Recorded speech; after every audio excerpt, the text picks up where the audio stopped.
Es gibt immer wieder Dinge, die man über Filme überhaupt nicht weiß und danach ist die Welt plötzlich eine andere. Und 8 Filme habe ich mir jetzt mal rausgesucht, die dieses Jahr sehr erfolgreich oder eben extrem gut waren und habe jeweils ein kleines Geheimnis für euch rausgepickt. Ich starte mit der Horror-Überraschung des Jahres Quiet Place und da sind ja einige kleine Details schon irgendwie bekannt geworden.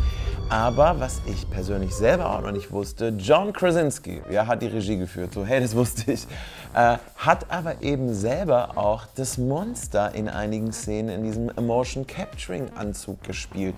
Ja, da musste man offensichtlich noch ein bisschen Geld sparen, sodass der Regisseur und Hauptdarsteller selber in diesen Anzug reingehüpft ist und sich dann quasi in dem Film selbst gejagt hat. Das finde ich schon ziemlich verrückt und gleichzeitig aber auch sehr ehrenwert, dass dieser Mann offensichtlich bei diesem Film fast alles selbst gemacht hat.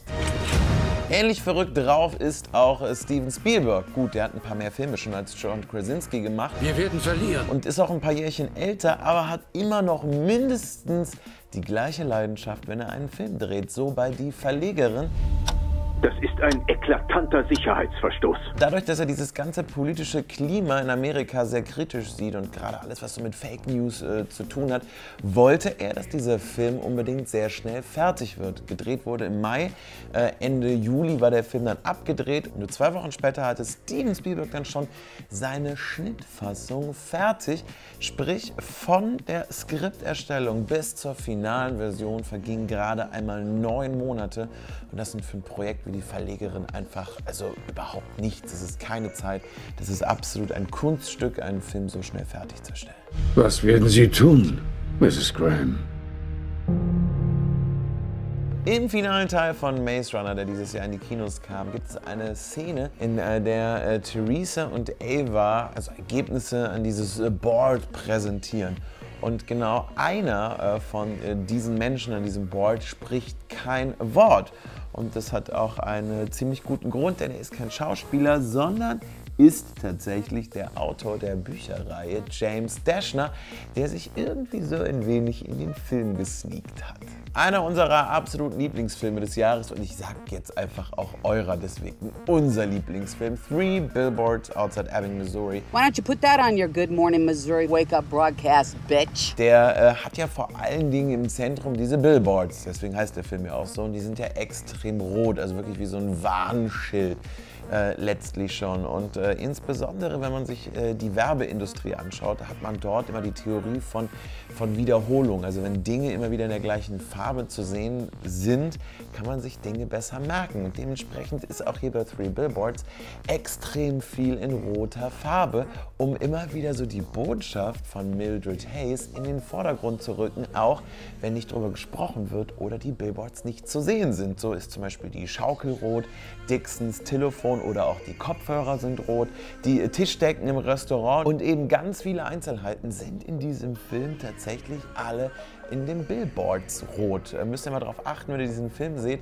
Ein ziemlich cooles Gimmick, was, wenn man den Film dann nochmal sieht, tatsächlich doppelt und dreifach auffällt. Man hat das Gefühl, so alles ist einfach in diesem Film rot. Ist auf jeden Fall sehr spannend. Showtime.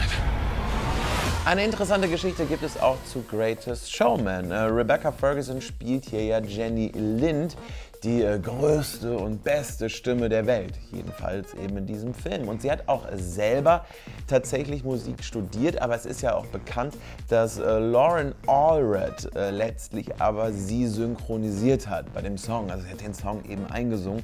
Ist eine sehr erfolgreiche Sängerin aus England, die auch dort bei The Voice extrem weit gekommen ist und so weiter und so fort. Spannend daran ist aber eben, dass Rebecca Ferguson eben festgestellt hat, so Alter, das soll die beste Stimme der Welt sein, das schaffe ich nicht, auch wenn ich tatsächlich singen kann, aber das glaubt dann ja kein Mensch, dass sie das tatsächlich auch freiwillig abgegeben hat und B, dass sie aber eben selber darauf bestanden hat, bei den Dreharbeiten diesen Song aber auch wirklich vor Publikum zu singen. Sprich, wir sehen sie im Film tatsächlich um jeden Ton kämpfen, weil sie wirklich gerade singt, nur eben mit dem Unterschied, dass wir die Stimme von Lauren Allred hören. Mit meiner absoluten Lieblingsgeschichte kommt aus dem Film The Shape of Water und nicht einmal so direkt aus dem Film, sondern ist eine Geschichte von der Premiere beim Toronto Film Festival. Also dort ist der Film das erste Mal Publikum gezeigt worden und dieses ganze Screening fand im Elgin Theater statt. Das total Verrückte daran ist ja, dass bei Shape of Water ja auch einige Szenen in einem Kino, in einem Theater spielen und es ist, ratet mal, auch im Film des Elgin Theater. Das heißt, die Leute, die bei der Premiere diesen Film geschaut haben, haben quasi das Kino auf der Leinwand gesehen, in dem sie gerade selber sitzen. Das sind so Kleinigkeiten. Vielleicht bin ich auch der einzige Mensch der Welt, der sich über so eine Geschichte freut, aber ich finde es der absolute Oberhammer und freue mich. Dagegen eine sehr traurige Geschichte aus Die dunkelste Stunde, für die ja Gary Oldman auch den Oscar als bester männlicher Hauptdarsteller dieses Jahr gewinnen konnte. Es geht nämlich um John Hurt. Der sollte nämlich den scheidenden Premierminister Neville Chamberlain spielen. Und da gibt es wirklich eine sehr bittere Ironie, denn Neville Chamberlain ist ja auch an Krebs gestorben.